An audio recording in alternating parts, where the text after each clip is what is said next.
আজকের এই নির্বাচনের মধ্য দিয়ে যে জিতবে, যেই প্যানেল, যেই প্রার্থী যেই জিতবে, জিতে যাবে জগন্নাথ বিশ্ববিদ্যালয়। যক্ষ নির্বাচন আমাদের জগন্নাথ বিশ্ববিদ্যালয়ের ক্যারিয়ার, আমাদের কোনো ব্যক্তি ক্যারিয়ার না। আজকের এই নির্বাচনের মধ্য দিয়েও আমরা সেই জগন্নাথ বিশ্ববিদ্যালয়ে ভিন্নভাবে জাতির কাছে আমরা উপস্থাপন করবো ইনশাআল্লাহ। যক্ষ নির্বাচন আমরা সেই দীর্ঘদিন ধরে এই লড়াই সংগ্রাম করে আসছি শুধুমাত্র এই গণতান্ত্রিক যেই প্রক্রিয়া সেটা প্রতিষ্ঠা করার জন্য। আলহামদুলিল্লাহ আমি আমার নিজের ডিপার্টমেন্ট উদ্ভিদ বিজ্ঞান ডিপার্টমেন্টে ভোট দিয়েছি।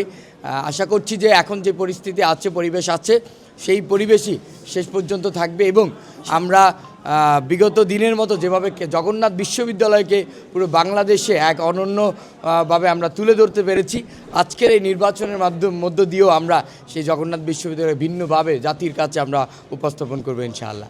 ইনশাআল্লাহ আল্লাহ ভালো কিছু করবেন। শিক্ষার্থীরা, আমরা যখন প্রচারণায় গিয়েছি শিক্ষার্থীরা খুব ভালো সাড়া দিয়েছেন। আর আপনারা জানেন যে আমার সাথে শিক্ষার্থীদের সাথে দীর্ঘদিনের একটা সম্পর্ক, দীর্ঘদিনের আন্দোলন সংগ্রামে তাদের সাথে আমার একটা হৃদয়দার সম্পর্ক হয়েছে। তারা আমাকে খুব ভালোভাবে গ্রহণ করছে। সকাল থেকেই ভোটাররা আসছেন। আপনারা জানেন যে 30 তারিখে নির্বাচন হওয়ার কথা ছিল, সেই নির্বাচন আজকে হচ্ছে। তো এটা নিয়ে একটা হতাশার জায়গা ছিল, কিন্তু আমরা প্রার্থীরা চেষ্টা করেছি যাতে হতাশাটা কাটানো যায় এবং শিক্ষার্থীরা যাতে ভোট কেন্দ্রে আসে। শিক্ষার্থীদের প্রতি আহ্বান জানাবো যে আপনারা সবাই আসেন, ভোট কেন্দ্রে আসেন, ভোট দেন এবং জগন্নাথ বিশ্ববিদ্যালয়ের এই ইতিহাসের সাক্ষী আপনি হবেন এবং জগন্নাথ বিশ্ববিদ্যালয়কে এগিয়ে নিয়ে যাওয়ার জন্য আপনার ভূমিকা অপরিসীম থাকবে।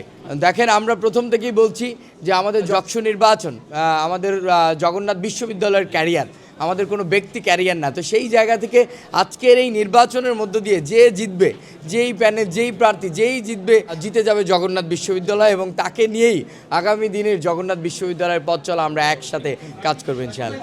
আমরা ইতিমধ্যে আমরা বলেছি যে আসলে মেশিনে ওই দিন আপনারা দেখেছেন যে একটা ত্রুটির কথা বলেছে। তো সেই জায়গা থেকে আমরা বলেছি যেগুলো এরকম সন্দেহ হবে বা আমাদের পুলিং এজেন্ট যারা থাকবে তারা যদি মনে হয় কোনোটাতে যে এটাতে একটু ঝামেলা হচ্ছে গণনায়, সেটা আবার নির্বাচন কমিশনকে আমরা জানিয়েছি, সেটা যাতে ম্যানুয়ালি গণনা করা হয়। দেখেন, আমাদের একটাই টার্গেট, সেটা হলো যাতে একটা স্বচ্ছ নির্বাচন স্বচ্ছতার মধ্যে দিয়ে হয়। শিক্ষার্থীরা যাতে মনে করে যে না, নির্বাচন কোনো দিকে কোনো বায়াসনেস কাজ করে না, নির্বাচন শিক্ষার্থীদের জন্য হয়েছে এবং প্রত্যেক প্রার্থীও, প্যানেল হোক, স্বতন্ত্র হোক, সবাই যাতে এটা ওন করতে পারে, আমরা সেই আশাই ব্যক্ত করছি।